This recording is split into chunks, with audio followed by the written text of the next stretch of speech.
আসসালামু আলাইকুম এভরিওয়ান, কেমন আছেন? আশা করি ভালো আছেন। আলহামদুলিল্লাহ আমিও ভালো আছি।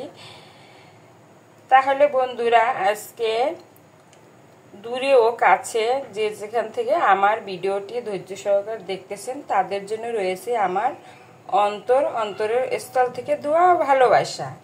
তা বন্ধুরা, আজকে নিয়ে এসেছি আমি আলু দিয়ে ঝটপট একটা নাস্তা তৈরি করে নিব। তো এখানে 4টা আলু নিয়ে নিয়েছি। আমি এটা কেটে ধুয়ে তারপরে সেদ্ধ দিয়ে নিব। তা আপনারা বন্ধুরা দেখতে থাকুন, আমি নাস্তাটা তৈরি করছি ঝটপট কম খরচে বাচ্চাদের বিকেলের জন্য একটা নাস্তা তৈরি করছি। তা আসুন দেখি কিভাবে নাস্তাটা তৈরি করি। তো এখানে বন্ধুরা আমি আলুগুলা ছুলে ভালো করে পরিষ্কার করে নিয়েছি। ছোট ছোট পিস করে সেদ্ধ দিয়ে দিব। ছোট ছোট করে পিস করে সেদ্ধ দেওয়ার কারণ গ্যাস সরষায় হবে। তাই আমি এখন হালকা অল্প পানি দিয়ে সেদ্ধ দিয়ে দিচ্ছি এটা। তো বন্ধুরা, আমি এটা আলুটা সেদ্ধ দিয়ে দিয়েছি। সেদ্ধ হোক, অল্প সামান্য পানি দিয়ে কিন্তু আমি এটা সেদ্ধ দিয়েছি। এখন এটা সেদ্ধ হোক। এখন কিন্তু বন্ধুরা আমার আলুটা সেদ্ধ হয়ে গেছে। তাই আমি এটা কাঁটা চামচের সাহায্যে এভাবে করে ম্যাশ করে নিব। এটা যেহেতু গরম আছে এর জন্য আমি কাঁটা চামচ নিয়ে নিয়েছি। এটা দিয়ে ম্যাশ করে নিব। তাই হাত দিয়েও করা যায়, গরম দেখে এটা নিচ্ছি। ঠান্ডা হলে হাত দিয়ে একটু ভালো করে মিশিয়ে ম্যাশ করে নিব। এখানে আমি আলুটা ম্যাশ করে নিয়ে নিয়েছি। এখন এর ভিতরে আমি 1 চামচ কর্নফ্লোর ব্যবহার করলাম। কর্নফ্লোরটা যদি আপনাদের না থাকে তাহলে একটু আটা বা ময়দা দিয়ে দিন, সেটাতেও চলবে। আর এখানে নিয়েছি আমি ম্যাজিক মশলা 1 প্যাকেট, এটা দিয়ে দিব। এখন এটা হাত দিয়ে আবার ভালো করে একটু মিশিয়ে নিচ্ছি। আর যদি কেউ ঝাল খেতে চান তাহলে একটু আপনারা গুঁড়ো মরিচ দিতে পারেন বা শুকনো মরিচ ভেজে গুঁড়ো করে দিতে পারেন। আমি ঝাল দিব না, কেননা বাচ্চারা খাবে। আর এটার সঙ্গে সস দিয়ে খেতে হবে, তো সস দিয়ে খেলে আরও সুস্বাদু হবে। আর সসটা তো একটু ঝাল ঝাল টাইপের থাকে, এর জন্য আমি মরিচ অ্যাড করলাম না। তো এটা আমি ভালো করে হাত দিয়ে আবার একটু ম্যাশ করে নিচ্ছি। পরিমাণ মতো একটু লবণ দিয়ে দিলাম। এখানে আমি 2টা ডো করে নিয়েছি। এখন এখানে একটু তেল দিয়ে আমি লম্বা সাইজের একটা রোলের মতো করে নিচ্ছি। লম্বা সাইজের আমি একটা রোলের মতো বানিয়ে নিয়েছি। এখন এটা একটা চাকুর সাহায্যে পিস পিস করে কেটে নিব, ছোট ছোট করে।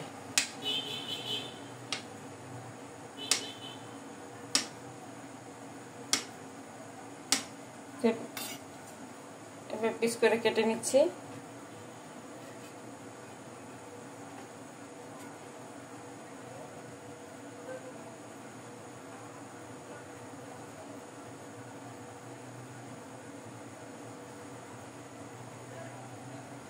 আমার কিন্তু পিস করে কেটে নেওয়া শেষ। এখন একটা কাঁটা চামচের সাহায্যে এটা এভাবে করে চাপ দিয়ে নেব।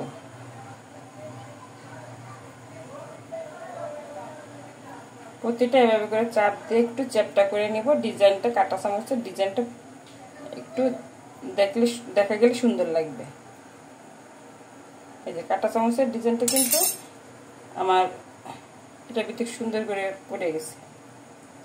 তো এইভাবে করে আমি সবগুলো বানিয়ে নিচ্ছি। বাকিগুলো আমি বানিয়ে নিচ্ছি। এটা আমার সবগুলো বানানো হয়ে গেছে।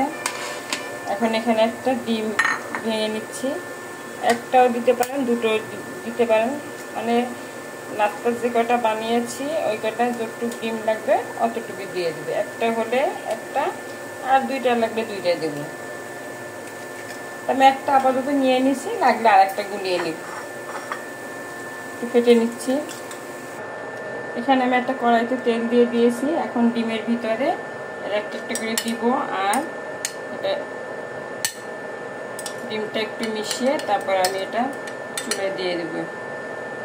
বিসমিল্লাহ। এভাবে করে সব আমি ভেজে নিচ্ছি।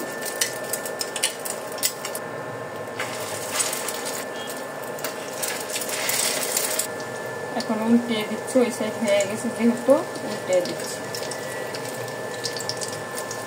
সহজেই ঘরে আলু থাকলে দুর্দান্ত একটা নাস্তা হয়ে যায়, বাচ্চাদের টিফিনেও দেওয়া যায়, বাচ্চাদের নিয়ে বিকেলে নাস্তাটাও সুন্দর চায়ের সাথে খাওয়া যায়, একদম কম খরচায়, কষ্টও কম, খরচাও কম, খুব সুন্দর একটা নাস্তা হয়ে যাবে বিকেলে। সবগুলো দেওয়া হয়ে গেছে, আমার কিন্তু একটা ডিম লাগে নাই, এই এতটুকু আরও বেঁচে গেছে। এখান থেকে যেগুলা ফার্স্ট দিয়েছি ওগুলো হয়ে গেছে, আমি তুলে নিচ্ছি। ফুলে গেছে কত সুন্দর।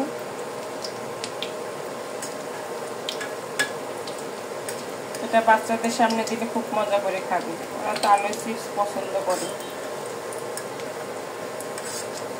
অনেক বাচ্চারা ডিমও খেতে চায় না, তো ডিমটাও খাওয়া হলো আর আলুও দেওয়া হলো। আলুতে তো পেট ভরে যায়, ভাতের সমান আলু।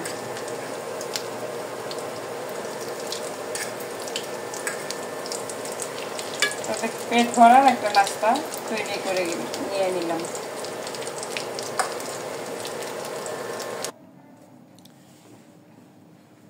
বন্ধুরা, হয়ে গেছে কিন্তু আমার সহজেই আলু দিয়ে বিকেলের নাস্তা সোনামণিদের জন্য। এখন এটার ভিতরে আমি সস উপরের থেকেও দিতে পারি, বা এরকম পিরিজও নিয়ে বাচ্চাদের দিতে পারি, আর স্কুলের টিফিনও দেওয়া যায়। খুব সুন্দর একটা সহজেই নাস্তা করে নিলাম। তা আপনাদের যদি ভালো লাগে ভিডিওটা, তাহলে বাসায় এভাবে বাচ্চাদের ঘরে থাকা, আলু তো সবাই ঘরেই থাকে, ঘরে থাকা পণ্য দিয়ে আমরা বাচ্চাদের সুন্দর একটা নাস্তা বানিয়ে দিতে পারি, ঝামেলা মুক্ত নাস্তা, ঘরের তৈরি। তা কেমন লাগলো আমার নাস্তাটা? ভালো লাগলে লাইক শেয়ার কমেন্ট করে দিবেন। আল্লাহ হাফেজ।